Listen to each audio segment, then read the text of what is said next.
हमारे शरीर की रोग प्रतिरोधक क्षमता होती है उसमें हमारे टी सेल्स होते हैं, बी सेल्स होते हैं, हमारे मेमोरी सेल्स होते हैं। तो कई तरह के सेल्स ऐसे होते हैं जो हमारे शरीर को ये पहचानने में मदद करते हैं कि हमारे शरीर का दुश्मन कौन है। यानी कि कोई वायरस है, कोई बैक्टीरिया है, कोई बाहर से आने वाला तत्व है ऐसा जो कि हमारे शरीर के लिए अच्छा नहीं है, जो हमारे शरीर पे बुरा प्रभाव डाल सकता है। तो हमारे जो बॉडी के रोग प्रतिरोधक सेल्स होते हैं उनमें से कुछ सेल्स ऐसे होते हैं जो उनको पहचानने में मदद करते हैं, हमारे बॉडी को एक एहसास कराते हैं कि ये हमारे लिए अच्छे नहीं है और इसके अगेंस्ट हमारे शरीर को एंटीबॉडीज़ बनानी चाहिए, ताकि जब भी इसका एनकाउंटर हमारे शरीर के साथ हो, हमारे शरीर के अंदर ये प्रवेश करे तो हमारे सेल्स जो हैं वो तैयार रहें, तैनात रहें और इससे जो है लड़ाई करके इसको निकाल बाहर फेंके, शरीर से हम इसे अलग कर दें, हमारे शरीर पर उसका कोई बुरा प्रभाव नहीं पड़े। तो कुछ सेल्स ऐसे हैं जो इसे पहचानने में मदद करते हैं,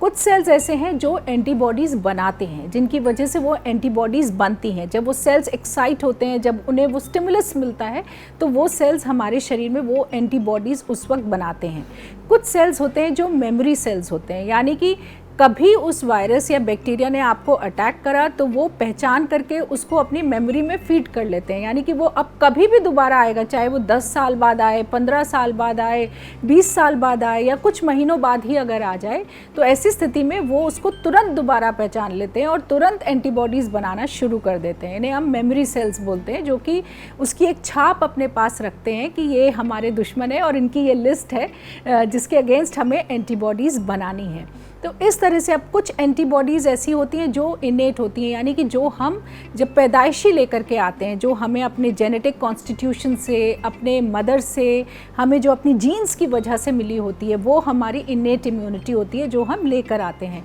और कुछ होती है एक्वायर्ड इम्यूनिटी, जो समय के साथ धीरे धीरे, जैसे मुझे बचपन में चिकन पॉक्स हो गया तो मुझे वो चिकन पॉक्स से एंटीबॉडीज़ डेवलप हो जाएंगी, या मैं कहीं और किसी पॉलन से एक्सपोज हुई या किसी पोल्यूशन से एक्सपोज हुई तो वो एंटीबॉडीज़ धीरे धीरे शरीर में बननी शुरू हो जाएंगी। तो ये एक्वायर्ड इम्यूनिटी होती है, यानी कि समय के साथ आपके जीवन में जो जो होते हैं, जिस तरह की आपकी हेल्थ रहती है उस हिसाब से, एक्सपोजर के हिसाब से आपके शरीर में एंटीबॉडीज़ बनते रहते हैं। अब जैसे कोरोना के लिए किसी के शरीर में पहले एंटीबॉडीज़ नहीं थी, लेकिन अब एक्सपोजर की वजह से जब हमें बाहर से इन्फेक्शन होता है तब हमारे शरीर ने उसको पहचाना और एंटीबॉडीज़ बनाई, या वैक्सीन के द्वारा हमारे शरीर में जब हम वैक्सीन लगाते हैं तो हमारे शरीर को वो पहचानने की क्षमता मिलती है कि ये जो चीज़ है इसके अगेंस्ट हमें एंटीबॉडीज़ बनानी है।